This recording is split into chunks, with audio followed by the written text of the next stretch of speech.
the expectation has gone up.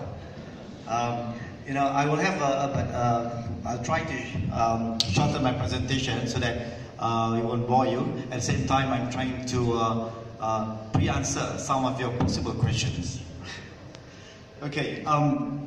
As usual, I will be talking about a bit of the past and the present, but more focused on this year and next year, and then I'll talk a bit about the future. I'm sure you're familiar by now, our company. As of end of 2016, we hit a revenue of 21.6 billion, market cap of 42 billion, subscribers of 320 million, operating in 10 countries.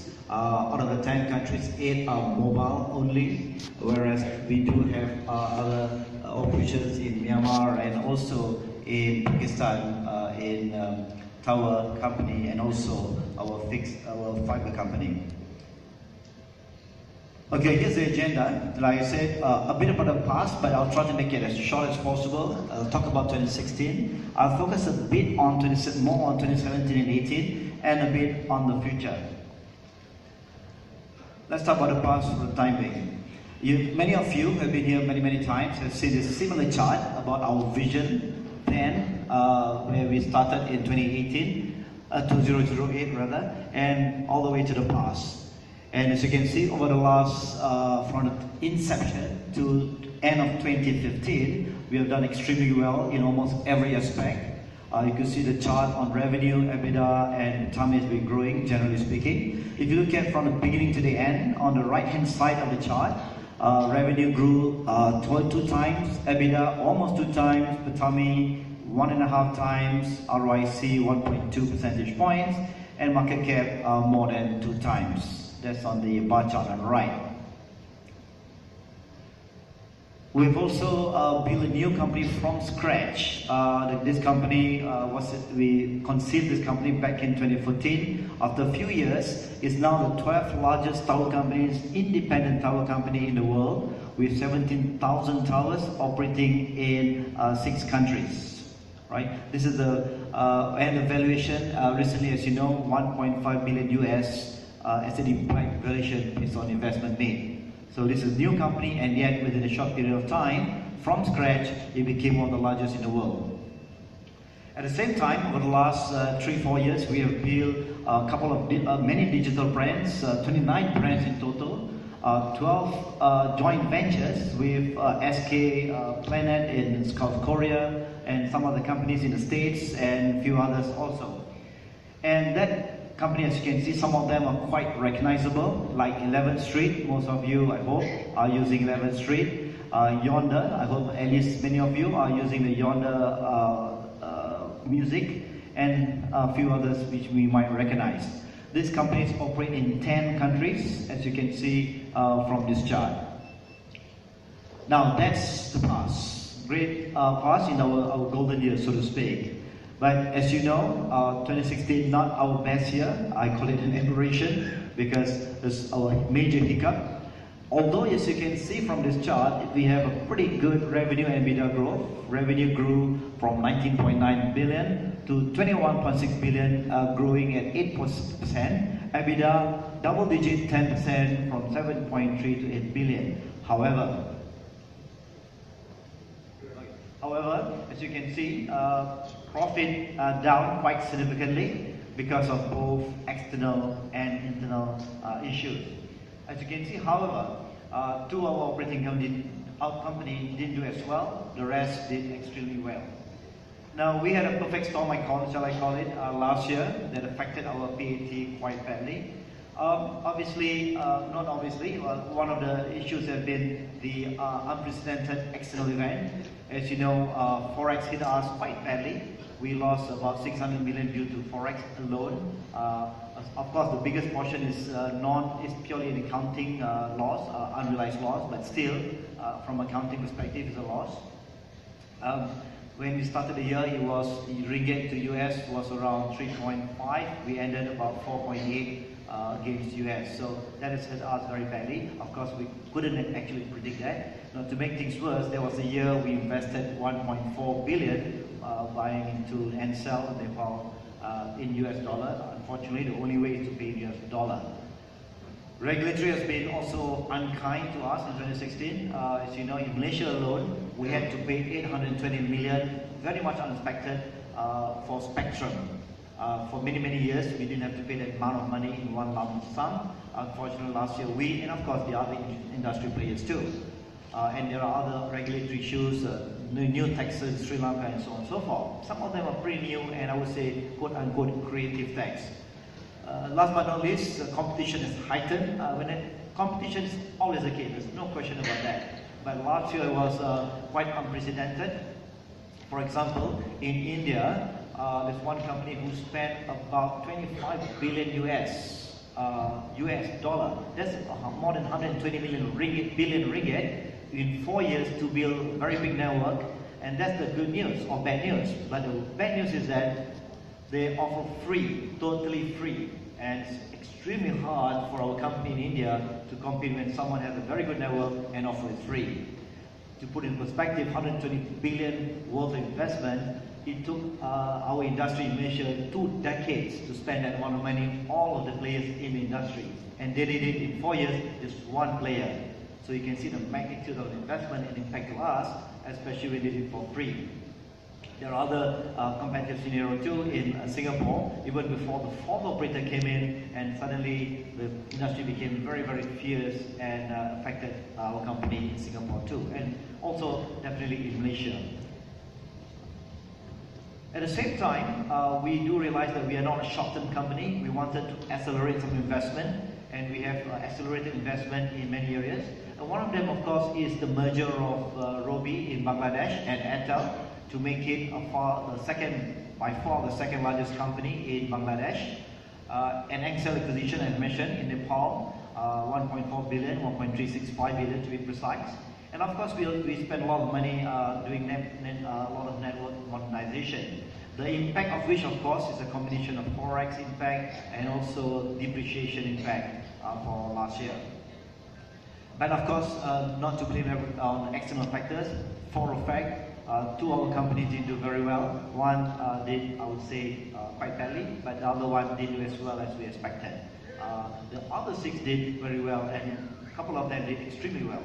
But because the 2 are the biggest part of our company, of our group, it affected us more than the rest. At the same time, to be fair, there are a lot of positive achievements. Like I said, some of the companies, Smart, Dialog, Ansel, edotco, which is a tower company, performed very well. We have expanded the investment we did, allow us to expand and grow last year and this year and in the future. And as I've said earlier, the investment, we brought in a couple of investments for edotco, the tower company, which has an implied value of 1.5 billion ringgit. And that's more than 5 billion ringgit in Malaysia. And of course, also mentioned earlier, the investment in digital companies who have brought the value to more than 1 billion ringgit worth, or 257 million ringgit worth of value. Now that's the past, that's the 2016. Let's talk about the next, this year or next year. Now, before we do that, let's talk about the prospect. And for a second, I'm not predicting the future, but just to give you the fact that we are looking at 2017-18 quite aggressively, and we think we can do better than before. The first one is that we learned our lessons. To be very frank, it's not many of them that we've learned our lessons. We've incorporated into our strategy and our execution. This chart is a busy chart, but just to give you a feel, I won't go through all of them. And there are a couple of positive lessons we've learned. We did well when we started the company to focus on organic, relatively more than inorganic. We built a world-class organization. Our strategies are pretty clear, and our focus on M&A consolidation rather than footprint. At the same time, we made some mistakes. While in many cases we do realize that past successes doesn't mean it will help in the future, but I guess the timing of change, for example, in some companies, organizational change was perhaps 6 months to 1 year, a bit late. Our implementation of 3G in one of the countries was a bit late compared to what it should be, and other changes from a timing perspective. In some companies, of course, our organization or the management team has been doing extremely well, but like many situations, sometimes we need to refresh. And the third part is while our OpCo or operating company strategy has been very effective, but the industry has changed, and some of them perhaps have not quite geared up to the changes that's happening in the industry. So we learned our lessons and we have incorporated them into the strategy and the execution. But the good news is that we have done it before. Over the last many years, when we first started back in 2007, we've changed Celcom from very weak number 2 to very strong number 2. Axiata in Indonesia was number 3 and half the size of the second player. Within a couple of years became number 2 and tripled in size and became number 2. Dialog was number 1, just mobile, but became number 1, competing with the big giant there. And Robi from a weak number 3 to become number 2. Robi in Bangladesh, and Smart in Cambodia was number 4 and became number 1. So we've done it before and very well. We also know root causes of, let's take two of the companies, Celcom and XL. This chart clearly shows, although I'm not going to all the details, just to give you a feel. In Celcom, there are 4 components, areas that we need to improve: the products, sales, network, and the organization. It was practically red, all the 4 areas. As of first quarter, products and pricing, we are very much competitive right now. Sales, not quite, a long way to go. Network and organization, there are some improvement. But by end of the year, we hope that at least 3 or 4 of them should be green here against competition, meaning will be very competitive, in fact better than competitor. On sales and distribution, we might need a bit more time. We believe that it will be green by first half of next year. In the case of XL, quite similar. I break it up into the Axis brand, the 2 brands, Axis and XL brand. Axis was a brand that we acquired from a company that we acquired 3 years ago, 4 years ago. Again, most of them were yellow or red last year. By first quarter, Axis brand doing extremely well. In fact, it more than double the size when we first acquired. XL improved, stabilized very much. Sales and distribution not quite there yet. The network, Java, we are very much competitive. Non-Java, we are catching up, not quite there yet. And on organization, we are still catching up. But by the end of the year, mostly will be green or partial green, except again sales, distribution, which we hope to be green by next year. So the point here is not about where we are, but about we know the root causes and we are fixing them. The fourth reason why we think we can do better, although we have long-term strategy, our number 1 focus is still about turning around the operational performance. Fifth reason, we want to have a strong balance sheet.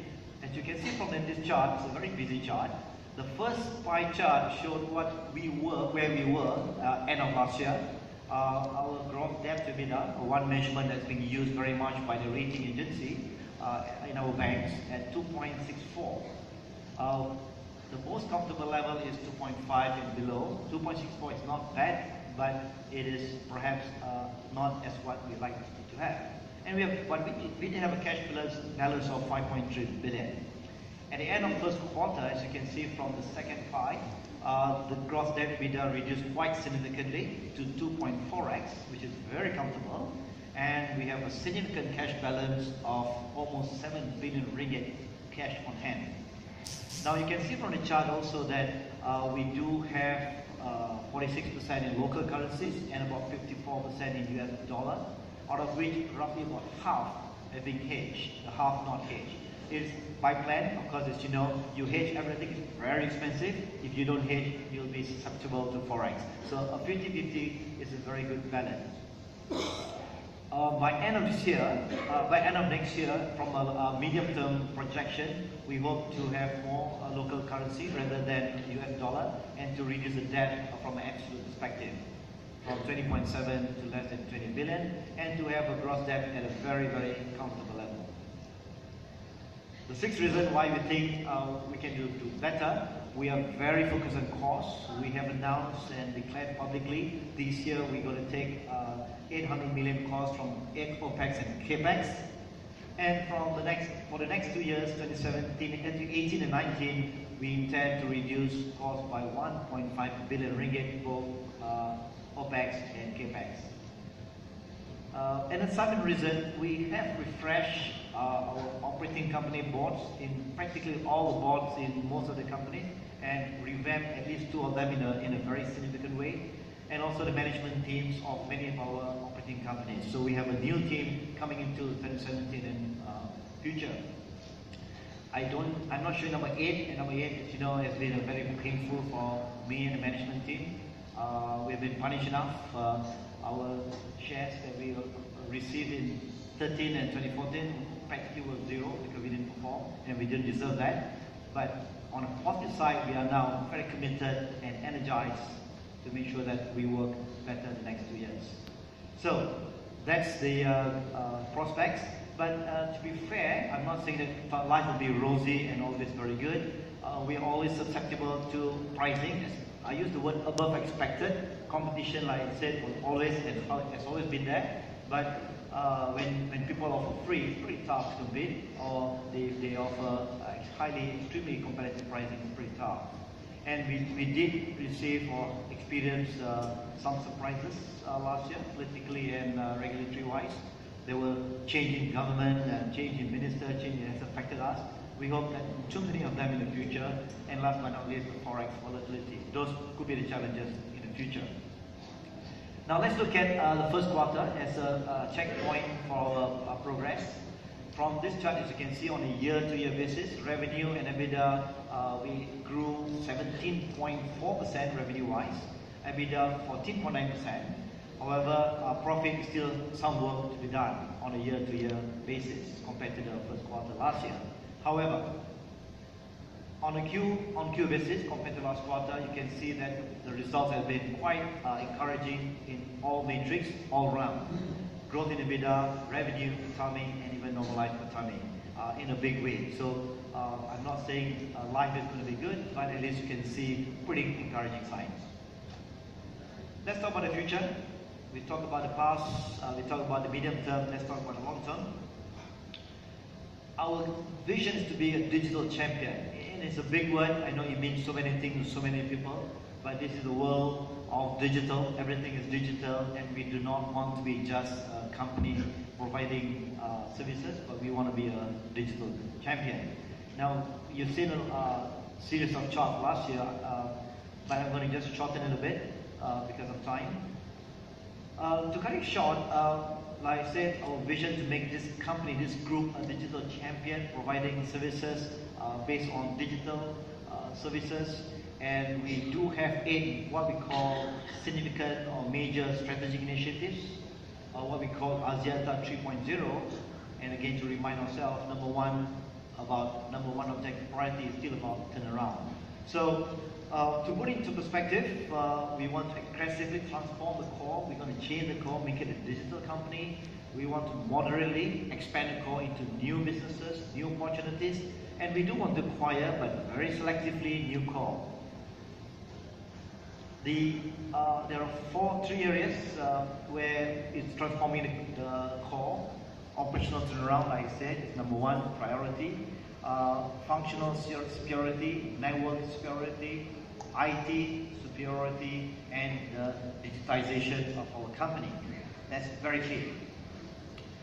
And as I said earlier, one of our weaknesses is that as the time goes on, our competitive differentiation has been kind of nullified, but we want to build new differentiation. It's got to be very clear, and we need a new business model to do that.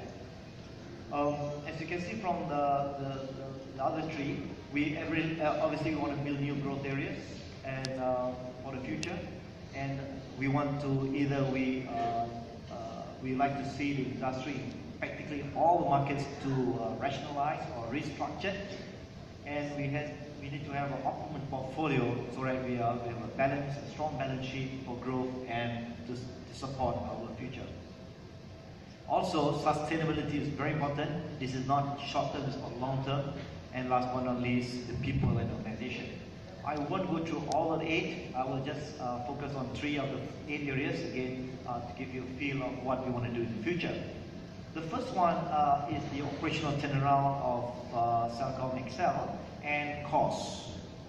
And across the board, we declared last year that we got to be number 1 and a strong number 2 in all our markets, and we got to be the top performer in all metrics, in all markets. Quite a bold statement because our competitors are not top players, good players. They're very strong, but we intend and we declare to all of you, our shareholders, that we want to be number 1 in all the respective markets, strong number 2. Number 2 is not good enough. You got to be strong number 2. And there's so many studies that show if you do this, we will be very successful and we can be sustainably, profit can be sustained. There are 4 growth areas. Convergence, number 1, whether fixed line convergence or fixed wireless. This will be among the key agenda for growth in the future in practically most of our markets. We talked about digital. You saw the 29 companies. Tower, this is growing very rapidly, double digit for the last 2 years in a row. This year we hope to be double digit growth at the revenue, EBITDA, even profit level. And the new one is, of course, enterprise IoT, which we hope to grow quite rapidly. These 4 areas we expect to grow double digit, or some of them even triple digit, so to help us grow in the future. Optimum portfolio, this is about capital allocation so that we can still grow and also provide dividend. Now, I know many of you are not terribly happy with our dividend this year, and we also say that even for next year. But I want you to be with us. We are in here for the long haul. There are 2 basic reasons. One is about defense, which is to provide resilience. We do expect spectrum to be spent this year and next year. Based on the latest information, it will be more next year and this year. And we got to keep enough war chests for the spectrum. And the other one is forex. We need to minimize our US dollar debt so that we can be less volatile to forex. And for the long term, we need to invest network in IT. We got to be better than our competitors. We got to be superior than our competitors, so that we can compete to become number 1 and or number 2. To fund new growth areas and to provide ammunition for industry consolidation. And sustainability is very important. This chart shows about the people. Gender diversity is about how we appoint internal people, how we build our own internal talent. This chart shows why we focus on green. EDOCO is spearheading this, where we reduce carbon footprint to the tune of 25 to 29%. And we also embark on a solar-powered site. Solar-powered site as opposed to the normal power-based, and by now we have 480 of them. To conclude, before I do that, just to show you what are the major milestones that we are working at, I'm sure you are looking at. These are some of the feedback from our investors and analysts. They want to see a couple of catalysts. And obviously the catalyst in the short term is turnaround of Celcom and XL execution and strategy. They want to see the balance sheet being strengthened, which we have strengthened. And of course, sale of non-core assets and monetization of some of assets. In a medium term, cost will be very important, and we hope to produce tangible results. And our ability to compete